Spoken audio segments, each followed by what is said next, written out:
नमस्कार दोस्तों, वॉक पे चर्चा में आप सबका स्वागत. Good morning friends. Today's talk again will be in English because it is about the Hamas and the Palestine and the Israeli thing. When Hamas attacked the Israelis, the civilians, the women, the children, when the children were beheaded, when the women were raped, their naked bodies thrown away, not one voice from Palestine called out Hamas as a terrorist organization, as inhuman force. And all photographs, videos that came from across the world from Palestinians was about happiness. That Hamas is doing the right thing. Hamas has made them proud. What do you think a country would do when its civilians, its women, its children, its elderlies are attacked, brutally murdered, abducted, paraded naked? What should the country do? It's for the Palestinians to disown Hamas and publicly, everywhere in the world, the Palestinians should clearly say Hamas is not Palestine.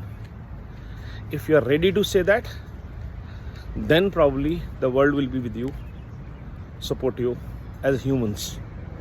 But if you support a terrorist, inhuman organization which is out there to destroy you by attacking your enemy, please understand their strategy. Hamas always knew what will Israel do. Why didn't the Palestinians stop them? They used their homes, their neighborhoods as rocket launching pads. Why didn't they stop them? And even today, when people everywhere in the world are protesting for Palestine, they are actually not condemning Hamas. First, it starts that Palestinians and Israelis want to coexist. Did Israel attack Gaza? No, Hamas attacked this time around. And you can continue, we have been in torture for 60 years, 70 years. One country is there for Jews in the world, and are surrounded by so many Arab countries. Why can't they be allowed to live in peace? Why they are in perpetual threat? That's the question that we need to ask. I'm saying this because we face this in India every day.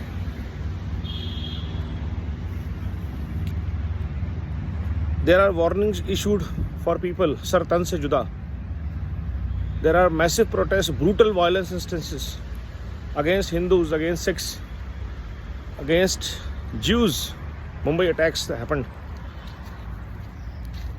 This has to stop. This barbarian has to stop, and the voice has to come from Muslims.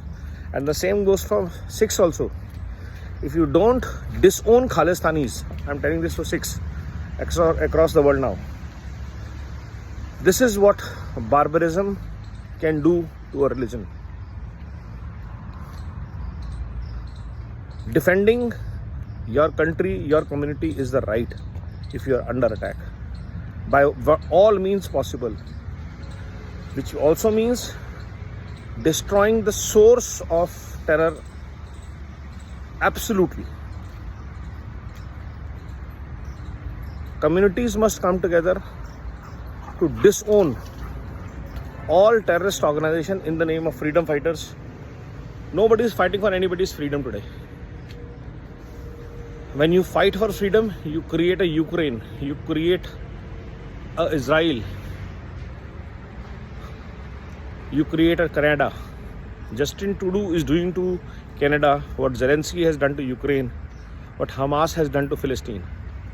It's the duty of the countrymen to rise against this terrorist organization and say that we want to live as humans. We want to live in a peaceful coexistence. If you can't stand for yourself, nobody in the world is going to stand for you. Ukrainians have seen that. One man's ego has destroyed the country, who was not even a politician to start with. A comedian actually. doing his stage act in battle fatigues, taking the country to the brink of destruction, already destroyed in fact. And we have some of them in India as well. But fortunately, we have chosen not to give them power ever again. So that's what India has done. That's what Bharat has done. It's time for the world to stand together and disown any terror actor, especially if it's sponsored by states like Khalistanis are done in Canada and UK or Australia. Don't allow these secessionist forces to use your land, your resources to fund terror anywhere in the world.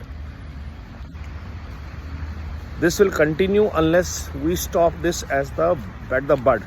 Yes, there have been historical issues and we can go back to 50, 100, 200, 500 years, but somewhere it has to stop. You have to make a fresh start with a clean slate. If you can do that in 2023, 2024, we can have a bright future. Otherwise, with Syrian conflict around the corner, Syria, Lebanon, Turkey, all these countries ready to attack Israel, Russia-Ukraine conflict already continuing, the world is out for a full-blown war once the China-Taiwan also starts. So it's for the world to look up to, live in coexistence, live in peace. India has shown in Kashmir. We removed Article 370. 4 to 5 most peaceful years in Kashmir.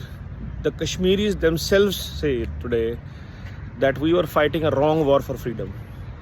We wanted a good quality of life. So anybody who is misguiding you in the name of freedom is your enemy. Nobody is going to be free from anything or anywhere now in this world. The countries who have got freedom in last 10, 15, 20 years, look at Azerbaijan, they got free of each other. Look at Pakistan, they got free of Bharat, Bangladesh. So if that is on religion grounds you want to have a free country, on ethnic grounds you want to have a free country, it doesn't work. Right now the rule of the world is to live peacefully within the resources that we have. The water is scarce, the air is poor, the quality of healthcare is abysmal. We need to work around these things together. That's the key. And there will be people who in India typically make you fight on the basis of religion, caste, region.